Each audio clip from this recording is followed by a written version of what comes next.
नहमदुहु व नुसल्ली अला रसूलिहिल करीम अम्मा बाद फ़ाउज़ु बिल्लाहि मिनश्शैतानिर रजीम बिस्मिल्लाहिर रहमानिर रहीम।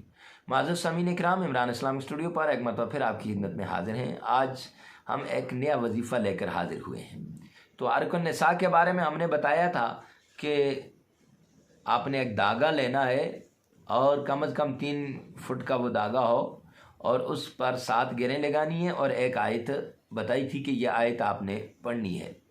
तो मेरे भाइयों, अगर ये दर्द टांग के बजाय बाजू के अंदर है और बाजू दायां बाजू है तो बताया था कि उसके लिए एक नई आयत है। बाकी वजीफ़ा वही है, बाकी अमल वही है, लेकिन साथ इसमें अगर बाजू में है तो फिर ये इस आयत की आपने तिलावत करनी है और वो आयत भी पढ़नी है जो पीछे बताई थी और ये आयत भी पढ़नी है।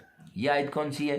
फ़अम्मा मन ऊतिया किताबहु बियमीनी फ़यक़ूलु हाउम इक़्रऊ किताबिया सदक़त या रब्बल आलमीन। ये आयत, वो आयत भी आपने साथ पढ़नी है और 7 घेरा लगानी है।